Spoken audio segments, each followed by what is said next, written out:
এটা বিশেষ খবৰ আৰু এই খবৰে হয়তো অসমৰ প্ৰতিটো পৰিয়ালক উদ্বিগ্ন কৰিব পাৰে।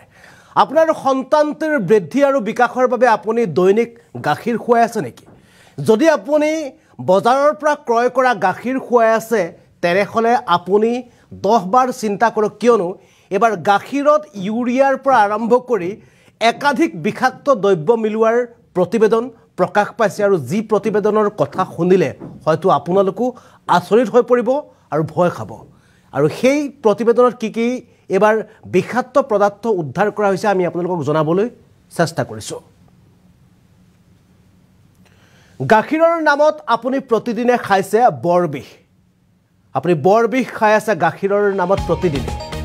গাখীৰ আৰু দুগ্ধজাত সামগ্ৰীত হাজাৰ হাজাৰ চেম্পুলত ধৰা পৰিছে বিষাক্ত দ্ৰব্য। প্ৰতিখন ৰাজ্যতে বৃদ্ধি ভেজাল গাখীৰ দুগ্ধজাত সামগ্ৰীৰ পৰিমাণ। ইউৰিয়া, কষ্টিক সোডা, মাল্টোডেক্টচিন দ্ৰব্য মিহলি পোৱা গৈছে গাখীৰত। হাইড্ৰজেন পেৰক্সাইড আৰু ফৰ্মেলিনৰ উপস্থিতিও ধৰা পৰিছে গাখীৰত।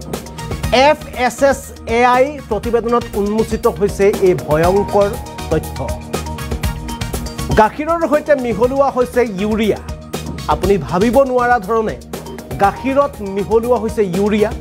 ৰাসায়নিক পদাৰ্থৰ দৰে প্ৰস্তুত কৰা হয় গাখীৰ, যেটো গাখীৰ আচলতে গৰুৰ পৰা পোৱা যায়। ভেজাল গাখীৰৰ প্ৰস্তুতিৰ শীৰ্ষত আছে উত্তৰ প্ৰদেশ। উত্তৰ প্ৰদেশত সৰ্বাধিক ভেজাল গাখীৰ। ৰাজ্যখনৰ ২৭,৭৫০টা চেম্পলত ১৬,১৮৩টাত বিসংগতি পোৱা গৈছে।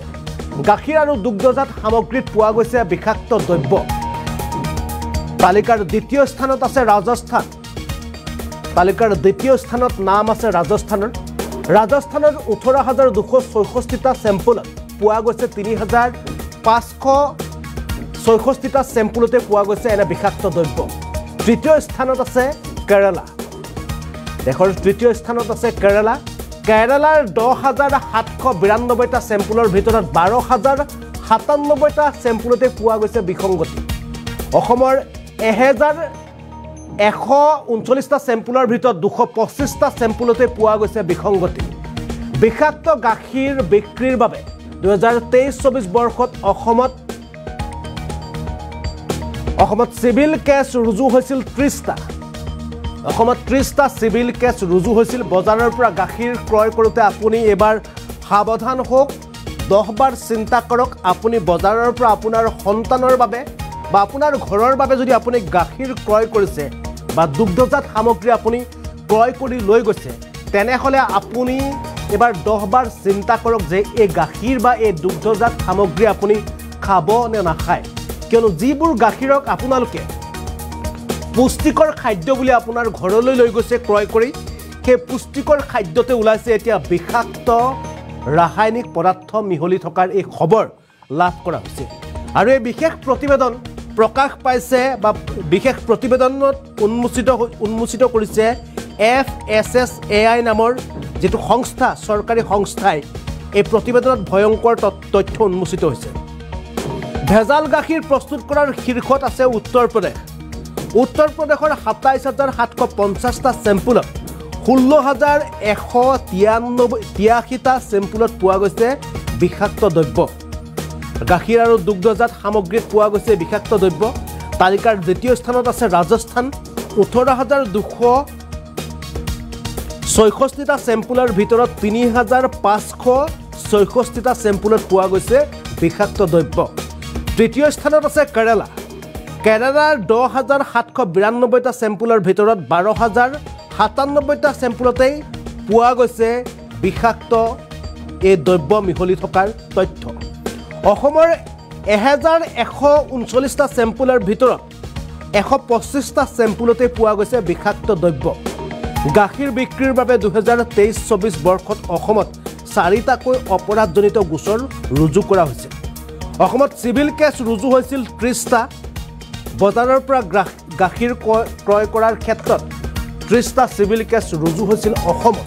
আৰু সেয়েহে আপুনি এতিয়া কেৱল অসমতেই নহয় সমগ্ৰ দেশতেই ভেজাল হৈ পৰিছে পুষ্টিকৰ খাদ্য বুলি আপুনি ক্ৰয় কৰি লৈ যোৱা এই গাখীৰ।